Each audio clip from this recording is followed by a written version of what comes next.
4টে round বাকি আছে এবং ওই 5টা রাউন্ড, আর এই 5টা রাউন্ড কিন্তু টোটালটাই আমাদের এরিয়া, মানে 73, 82 এগুলো হচ্ছে আমাদের প্রায় 20-25 হাজার প্লাস হবে আরো।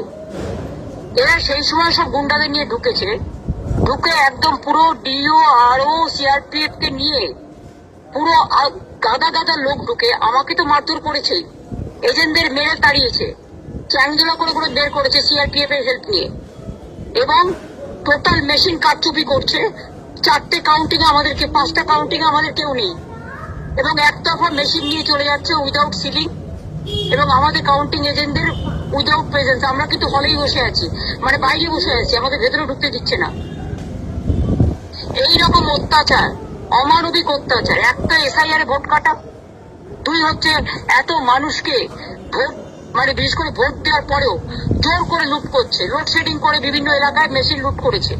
তারপরে সকাল থেকে বিভিন্ন জায়গায় অন্তত 100টা সিটে আমাদের এজেন্টদের মেরে তাড়িয়েছে with the help of CRPF, এবং ডিওরা সেখানে একদম নিশ্চুপ ছিল। আরোরাও তাদের কিছু প্ল্যান করেনি, পুরো দিল্লির নির্বাচন কমিশনের ইনস্ট্রাকশনে করেছে। এই ইলেকশনটা বিজেপির সাথে আমাদের হয়নি, ইলেকশন কমিশন এই ডার্টি গেমটা প্লে করেছে, যে ডার্টি গেমের কোনো ক্ষমা হয় না। এখানে আমরা এখনো বলছি, আমরা 200+ সিটে আমরা এগিয়ে আছি, এগিয়েছিলাম, কিন্তু সেখানে সব কাউন্টিং এজেন্টদের ঘাট ধাক্কা দিয়ে বের করে দিয়ে ইভিএম মেশিন লুট করেছে। ওয়ান সাইডেড বিজেপির গুন্ডা বাইরে বসে আছে, ভেতরে বসে আছে, আর আমাদের কাউন্টিং এজেন্ট আমি সহ আমরা বাইরে 3 ঘন্টা বসে আছি। আর কতক্ষণ এভাবে চলবে? আর তার মধ্যে ইভিএম মেশিন উইদাউট সিল করার জন্য, সিল করতে গেলে তো সব পার্টিকে লাগে, তা আমাদের কাউকে সিল করায়নি, সব এসে ঢুকিয়ে দিয়েছে রুমের মধ্যে, এবং স্ট্রং রুম থেকে সব মেশিন নিয়ে চলে যাচ্ছে নিজেরা নিজেদের মধ্যে কাউন্টিং করে, ওয়ান সাইডেড।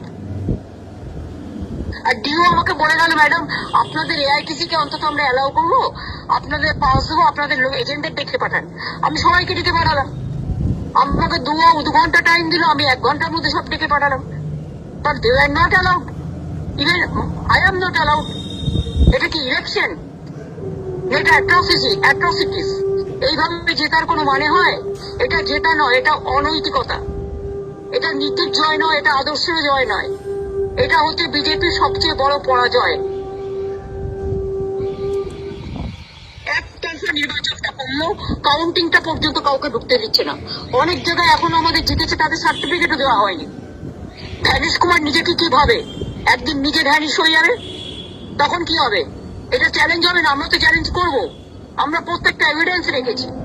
ইভেন মনোজ অগরওয়ালকেও আমি টাইম টু টাইম SMS দিয়েছি, আমি আরোকে কমপ্লেন লেটার দিয়েছি, আমি আমাদের হয়ে কমপ্লেন করেছি, অন্যান্য ক্যান্ডিডেটও করেছে,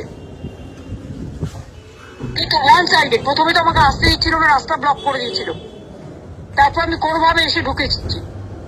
তখন থেকেই দেখছি এখানকার ক্যান্ডিডেট এবং তাদের ইন্ডিপেন্ডেন্ট 4টে ক্যান্ডিডেট এবং এজেন্টদের নিয়ে, এবং 4টে করে প্লাস এজেন্টদের নিয়ে 5 জন করে এজেন্ট এক একটা চেয়ারে বসে আছে, আর আমাদের একজনকেও ঢুকতে দিচ্ছে না। ঠিক আছে, এবং সব মেশিন নিয়ে চলে যাচ্ছে, টোটালটাই কাউন্টার প্রোডাক্টিভ, এবং এই কাউন্টিংটা কাউন্টার ম্যান্ডেট করা উচিত। যে জায়গায় এগুলো হয়েছে সব কমপ্লেন লজ হয়েছে, তুমি আজ আইনজীবী, আমি তোমাকে ব্যাপারটা জানিয়ে রাখলাম।